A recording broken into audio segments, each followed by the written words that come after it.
Как ты себя чувствуешь? Смешанно.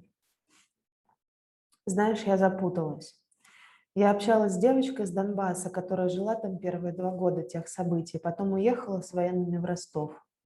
Пряталась в подвалах, была под обстрелами, защищала сына, потеряла друзей, и она благодарна Путину, России за то, что сейчас происходит. Говорит, что ей обидно, что из-за Украины такая шумиха. А когда ВСУ убивали ее друзей и т.д., никто ни слова не сказал. В тот день, это было на групповой бесплатной терапии у психолога, нас было 5 человек плюс психолог. Мой мир пошатнулся.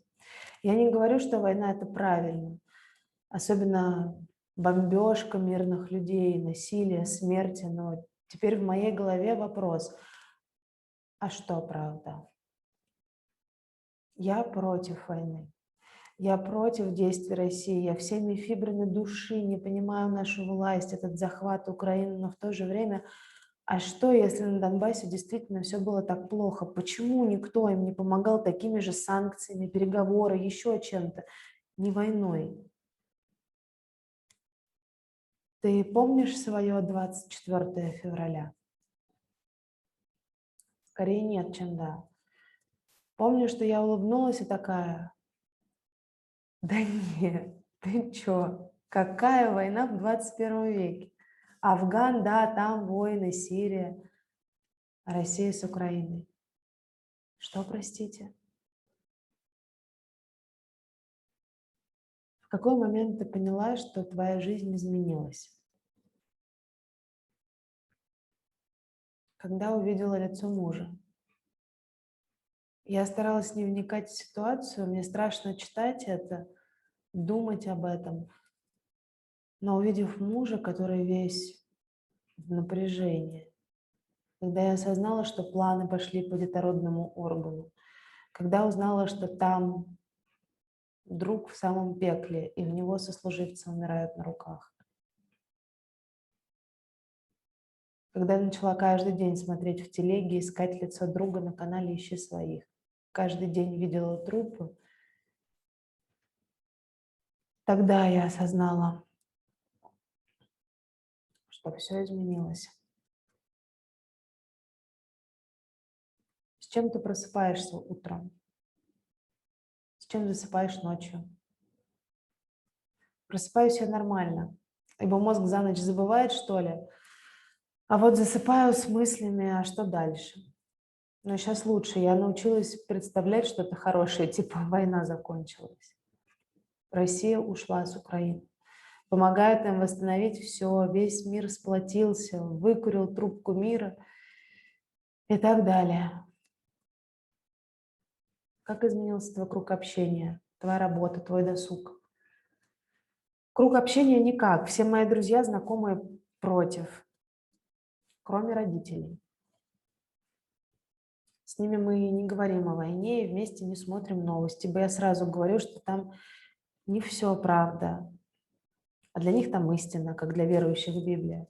Сначала мы ругались до хрипоты, я промыта Западом, Путин молодец, в новостях не врут, Навальный твой говно, предатель. Да и вообще, если бы он стал президентом, продал бы Россию Западу. Они его всегда приплетают. С работы я уволилась до этого за неделю. Учусь на 3D-моделера, но теперь я задаюсь вопросом, кому я буду нужна в нынешней ситуации. Видимо, придется снова устроиться на работу учителем. Досуг не поменялся. Я много учусь или помогаю семье, так что времени не особо есть. Но теперь, если куда-то идем, я говорю: давайте сегодня забудем про войну хотя бы на пару часов. Нам всем нужно немного передохнуть. Но забыть невозможно.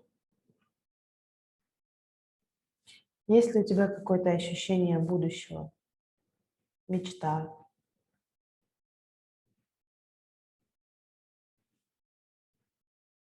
Мечтаю, чтобы взрослые дяденьки перестали играть в войну с живыми людьми. Чтобы переговоры прошли успешно, чтобы война закончилась, хочу. Мечтаю проснуться 24 февраля. Господи, отвратительный сон. Если о приземленном, то есть мечта. Хочу свой дом, такой красивый, большой. А страна... Раньше хотела в России. Сейчас нужно 100 раз подумать.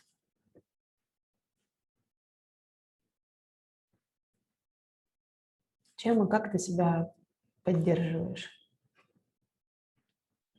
Надеждами, учебой, которая отвлекает.